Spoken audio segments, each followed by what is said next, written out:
Quelquefois, euh, les livres ne sont pas là seulement pour être lus, mais aussi pour être consultés.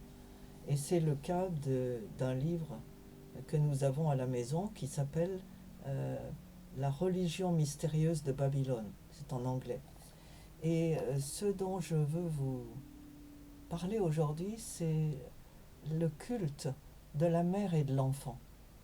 Nous savons que dans les temps pré-chrétiens, dans les religions traditionnelles, les femmes étaient mises en avant. C'est le cas dans la religion traditionnelle africaine au Nigeria, c'est le cas dans beaucoup d'autres religions euh, babyloniennes et autres. Et ce n'est pas ce que la Bible a proposé. Donc il y a une opposition entre ces traditions pré-chrétiennes et la Bible de manière générale. Et on voit que dans ces traditions anciennes, très anciennes, la mère était toujours très importante. Elle était mise en avant beaucoup plus que le père. Et l'explication qui est normalement donnée, c'est que quand on est ennuyé en tant qu'enfant, quand on a des problèmes, quand on a peur du père, on n'ose pas s'approcher de lui, alors on va vers la mère et on supplie la mère de parler au père. Et la mère va ensuite voir son mari et lui dit, bon écoute, on va arranger ça et tout va bien. Et donc il y avait de nombreuses traditions qui sont indiquées donc justement dans cet ouvrage, dans les religions égyptiennes, babyloniennes et autres, où cette femme, souvent une vierge d'ailleurs, a différents noms, comme Isis ou Diane, qui est mentionnée dans la Bible, où c'était la grande divinité d'Éphèse, euh, qui a causé quelques difficultés à Paul dans les Actes des Apôtres. Et par contre, ce que nous voyons dans la Bible, c'est un schéma très différent. On a le Père, Dieu, et ensuite on a les vivants qui sont soumis et dépendants de Dieu pour leur bonheur. Et la famille telle qu'elle a été proposée par Dieu dans la Bible euh, est composée du Père, le Père qui est là euh, comme protecteur. C'est celui qui protège et qui défend sa famille, la femme et les enfants. La femme est sa compagne. Elle a été créée par Dieu pour accompagner son mari, lui servir de compagne, lui servir de conseillère et travailler avec lui pour le bonheur de la famille. Les enfants étant maintenant préparés à la vie par leurs parents. Et dans les décennies qui viennent de passer, ce schéma a été tourné en ridicule.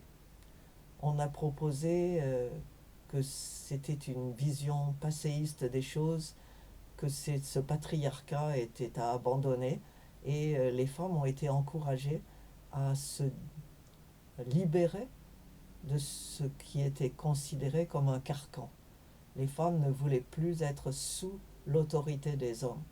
Il est vrai que cette autorité a souvent été mal utilisée, les, les gens étant ce qu'ils sont, faillibles. Mais la question maintenant c'est, est-ce que tout ça c'est bien? On peut voir que la libération des femmes, comme on l'appelle, a ses avantages et ses inconvénients. Maintenant, ce que je voulais souligner, c'est que la mère de Jésus, qui a permis à Dieu de venir s'incarner, de venir l'un de nous, était juste une femme comme les autres. Et dans le Magnificat, sa prière de louange, après, quand elle était enceinte, c'était d'appeler Dieu son sauveur. Et donc elle aussi avait besoin d'un sauveur. Elle était juste l'une d'entre nous. Et au départ, elle a eu du mal à s'intégrer au ministère de son fils. Et quand son fils recevait des louanges pour sa mère, il les soulignait toujours comme déplacés, et disant: Qui est mon père, qui est ma mère? Ce sont ceux qui obéissent à mes commandements, ce sont mes disciples. Et la mère de Jésus, on le voit dans les évangiles, est devenue, et les actes des apôtres, est ensuite devenue un des disciples. Au départ, elle n'était que l'un des disciples, et elle n'était certainement pas au-dessus des autres. Ce sont Paul et Pierre qui ont pris la direction de la petite église qui a commencé après la résurrection et l'ascension de Jésus. Mais progressivement, au fur et à mesure des âges, on a vu se développer un culte pour Marie.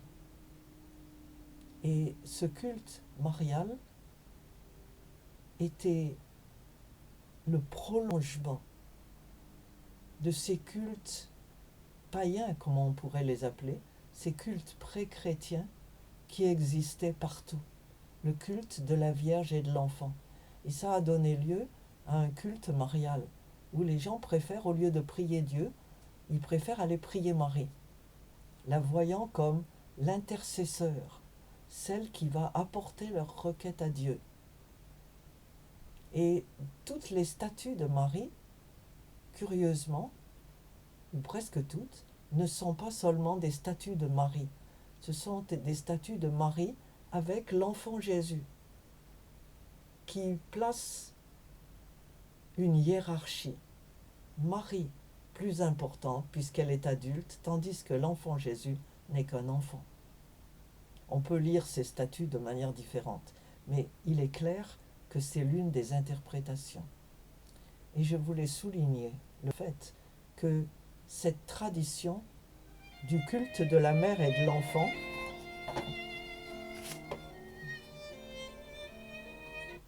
le culte de la mère et de l'enfant est une survivance des cultes païens.